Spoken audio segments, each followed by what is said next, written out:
పెళ్ళైనా పండగైనా వేడుక ఏదైనా పట్టుచీరల ప్రత్యేక వేదిక వారాహి సిల్క్స్. సాంప్రదాయానికి సౌందర్యానికి వారధి. ఆంధ్రప్రదేశ్ ప్రభుత్వం వాట్సాప్ గవర్నెన్స్కి శ్రీకారం చుట్టింది. గతంలో సిటిజన్ చార్టర్, ఈ సేవ, మీ సేవ ఇలాంటి రకరకాల ప్రయోగాలు చేయడం ద్వారా ప్రభుత్వ కార్యకలాపాలను ప్రజలకు చేరువ చేసేటువంటి ప్రయత్నం చేసిన సీఎం చంద్రబాబు నాయుడు ఇప్పుడు ఏపీ గవర్నమెంట్ని సంబంధించినటువంటి పాలసీస్ అమలు చేసేటువంటి క్రమంలో ప్రజలకి వాట్సాప్ ద్వారా చేరువయ్యేటువంటి ప్రయత్నం చేస్తారు. ఇందులో తొలి విడతగా రైతులకు సంబంధించి ధాన్యం సేకరణ ప్రక్రియని వాట్సాప్ ద్వారా ఏపీ గవర్నమెంట్ ప్రారంభించింది. అసలు ఏ విధంగా ధాన్యం అమ్ముకోవచ్చు, దానికి ఉన్నటువంటి అవకాశాలు ఏంటి, అలానే రైతులకి డబ్బు చెల్లింపు విషయంలో కూడా ఆంధ్రప్రదేశ్ ప్రభుత్వం ఏం చేయబోతుంది, దీనికి సంబంధించి సివిల్ సప్లైస్ శాఖ ఇప్పటికే ఒక ప్రకటన చేసింది. ఆ శాఖ మంత్రి నాదెండ్ల మనోహర్ దాదాపు 418 కోట్ల రూపాయలని ధాన్యానికి సంబంధించి కొనుగోళ్ల ద్వారా రాష్ట్ర ప్రభుత్వం చెల్లింపులు చేసింది. ఇదంతా కూడా వాట్సాప్ గవర్నెన్స్ ద్వారానే సాధ్యమైందని అసెంబ్లీలో ప్రకటించారు. దాదాపు 391 కోట్ల రూపాయల మేర చెల్లింపులు ప్రభుత్వం ఇప్పటికే పూర్తి చేసింది. వాట్సాప్ ద్వారా రిక్వెస్ట్ పెట్టి ధాన్యం కొనుగోళ్లు లేదా రైతు పక్క నుంచి చూస్తే కనుక అమ్మకానికి షెడ్యూల్ డిసైడ్ చేసిన తర్వాత ధాన్యాన్ని ఎప్పుడైతే ఆ ధాన్యం సేకరణ కేంద్రంలో దఖలుపరుస్తారో అది జరిగిన 24 గంటల్లోపే ఈ మొత్తాన్ని బ్యాంక్ అకౌంట్లో చెల్లిస్తూ ప్రభుత్వం విధానాన్ని అమలు చేస్తుంది. దీనికి సంబంధించినటువంటి తొలి అడుగు వాట్సాప్ ద్వారా ఏ విధంగా చేయాలి, ఏ నంబర్కి వాట్సాప్ చేస్తే ధాన్యం సేకరణ ప్రక్రియ మొదలవుతుంది. ఇప్పటికే రాష్ట్ర వ్యాప్తంగా అనేక మంది రైతులు వాట్సాప్ ఉపయోగించడం ద్వారా తమ ధాన్యాన్ని ప్రభుత్వానికి విక్రయించారు. దీనికి సంబంధించినటువంటి టెస్టిమోనియల్స్ కూడా ప్రభుత్వం రిలీజ్ చేసింది. సక్సెస్ఫుల్గా ఈ ఫార్ములా పనిచేస్తుందని రాబోయే రోజుల్లో పెద్ద ఎత్తున రాష్ట్ర వ్యాప్తంగా ధాన్యం సేకరణకి వాట్సాప్ విధానాన్ని ఉపయోగిస్తామని రాష్ట్ర ప్రభుత్వం చెబుతుంది. ఒకసారి చూద్దాం రాష్ట్ర ప్రభుత్వం డెవలప్ చేసినటువంటి వాట్సాప్ అకౌంట్ ఏ విధంగా ఉంటుంది. ఎందుకంటే ఏదైనా ఒక నంబర్కి సంబంధించి మనం వాట్సాప్ ద్వారా మెసేజ్ చేస్తే అక్కడి నుంచి వచ్చేటువంటి రిప్లై ద్వారానే తదుపరి చర్యలు ఉంటాయి. ఎలా అయితే ఇప్పుడు బ్యాంక్ ట్రాన్సాక్షన్స్ని వాట్సాప్తో లింకప్ చేశారో అదే తరహాలో ప్రభుత్వానికి సంబంధించినటువంటి ధాన్యం సేకరణ ప్రక్రియను కూడా ఆంధ్రప్రదేశ్ ప్రభుత్వం లింకప్ చేసింది. దీనికి సంబంధించినటువంటి ఒక నంబర్ని, ఆ నంబర్ని వాట్సాప్ ద్వారా మనం కనెక్ట్ అవ్వాల్సి ఉంటుంది. అంటే రైతు ఎవరైతే ఉంటారో రైతు నంబర్కి వాట్సాప్ ద్వారా కనెక్ట్ అవ్వాలి. ఈ నంబర్ ఒకసారి మనం పరిశీలిద్దాం. ఈ నంబర్ చూస్తే కనుక 7337359375. ఈ నంబర్కి జస్ట్ వాట్సాప్లో హాయ్ అనేటువంటి ఒక మెసేజ్ పెడితే చాలు, దానికి సంబంధించినటువంటి రెస్పాన్స్ సిస్టమ్ పనిచేయడం మొదలు పెడుతుంది.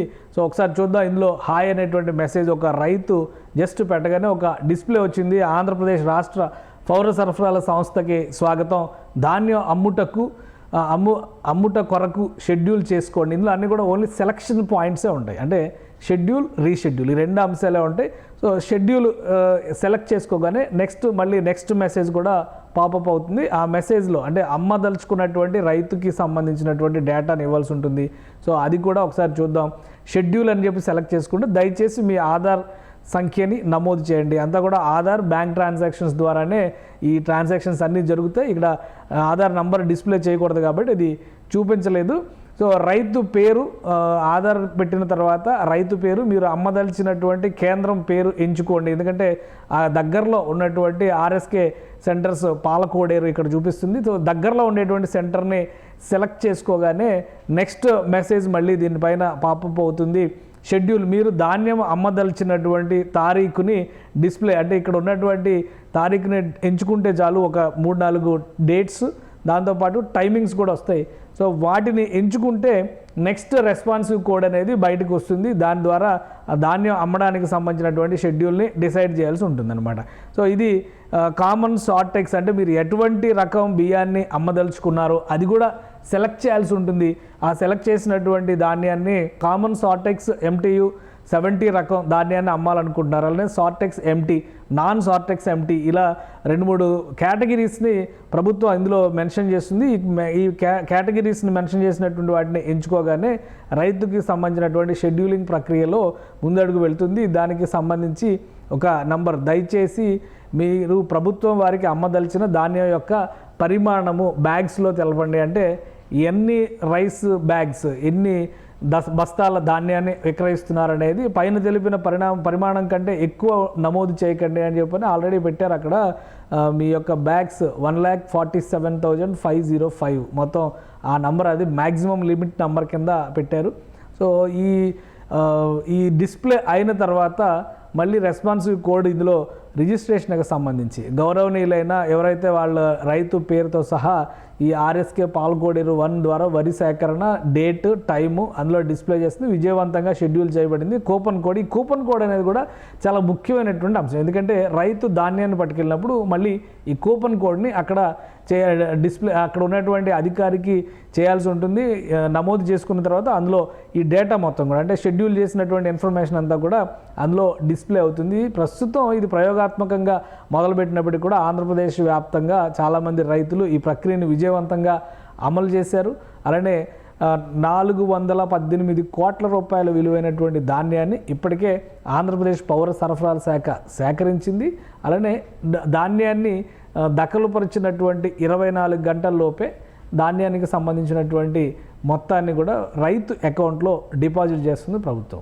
ఇప్పటివరకు అయినటువంటి ట్రాన్సాక్షన్స్ ప్రకారం 418 కోట్ల రూపాయల విలువైన ధాన్య సేకరణ జరిగింది. అలానే 391 కోట్ల రూపాయల చెల్లింపులు కూడా ప్రభుత్వ పక్షాన జరిగినాయి. సో ఈ ప్రయోగంలో సక్సెస్ఫుల్గా ధాన్యాన్ని ప్రభుత్వానికి విక్రయించినటువంటి రైతులు తమ అభిప్రాయాలను కూడా పంచుకున్నారు. దానికి సంబంధించినటువంటి వీడియోలు కూడా వచ్చినాయి. అలానే రైతుకి సంబంధించి వీలైనంత సులువుగా అమ్మకం ప్రక్రియని ట్రాన్స్పరెంట్గా తీసుకొచ్చేటువంటి క్రమంలో ప్రభుత్వం నిర్ణయించినటువంటి ధరకి నిర్ణయించినటువంటి కేంద్రంలో రైతు ఎంచుకున్నటువంటి కేంద్రంలో సులువుగా విక్రయించేందుకు కావాల్సినటువంటి ఏర్పాట్లని ఆంధ్రప్రదేశ్ ప్రభుత్వం చేస్తుంది. ఇది వాట్సాప్ గవర్నెన్స్లో తొలి అడుగుగా మనం చూడాల్సి ఉంటుంది. ఆంధ్రప్రదేశ్ ఐటీ మినిస్టర్ నారా లోకేష్ గత 15 రోజుల క్రితం దీనికి సంబంధించి, అంటే వాట్సాప్ ద్వారా వివిధ సర్వీసుల్ని రాష్ట్రంలో ప్రజలకి అందుబాటులోకి తీసుకురావాలి, ప్రభుత్వ పరిపాలన వ్యవస్థలను కూడా వాట్సాప్ ద్వారా నిర్వహించాలనేటువంటి సంకల్పంతో వాట్సాప్తో అగ్రిమెంట్ చేసుకున్నారు. అందులో భాగంగా దాదాపు 20 నుంచి 25 సర్వీసుల్ని ఆంధ్రప్రదేశ్ ప్రభుత్వం వాట్సాప్ ద్వారానే అందించడానికి ప్రయత్నాలు చేస్తుంది. తొలి అడుగుగా రైతుకి సంబంధించినటువంటి ప్రక్రియని ఇందులో పొందుపరిచారు. ప్రయోగాత్మకంగా ఇందులో చేసిన ఎక్స్పెరిమెంట్స్ అన్నీ కూడా సక్సెస్ఫుల్ అయినాయి. సో రాబోయే రోజుల్లో రైతు సులువుగా తన ధాన్యం విక్రయానికి సంబంధించినటువంటి షెడ్యూల్ని డిసైడ్ చేసుకోవచ్చు, తనకు దగ్గరగా ఉన్నటువంటి కేంద్రాన్ని ఎంపిక చేసుకోవచ్చు, అక్కడికి తీసుకెళ్ళి ఆ ధాన్యాన్ని దఖలుపరచడం ద్వారా ఒక్క రోజులో ధాన్యానికి సంబంధించినటువంటి నగదు మొత్తాన్ని కూడా బ్యాంక్ అకౌంట్లోకి తిరిగి పొందొచ్చు. సో ఈ సులువుగా పరిపాలనని నిర్వహించేటువంటి క్రమంలో ఏపీ సర్కార్ వేస్తున్నటువంటి ఇది తొలి అడుగుగా రాష్ట్ర ప్రభుత్వం చెబుతుంది. దీనికి సంబంధించినటువంటి ప్రకటనని ఆల్రెడీ మినిస్టర్ నాదెండ్ల మనోహర్ గారు అనౌన్స్మెంట్ చేశారు. సో రాబోయే రోజుల్లో వాట్సాప్ మనకి సంబంధించినటువంటి దైనందిన కార్యక్రమాల్లో కూడా వాట్సాప్ ద్వారా ప్రభుత్వ పాలనా వ్యవస్థలు ప్రజల ఇంటికి ముఖ్యంగా మొబైల్ ఫోన్లోకి వచ్చే అవకాశాలు చాలా స్పష్టంగా కనిపిస్తున్నాయి. సుమన్ టీవీలో మీ పర్సనల్ అండ్ బిజినెస్ ప్రమోషన్స్ కోసం కింది నెంబర్కి కాంటాక్ట్ చేయండి.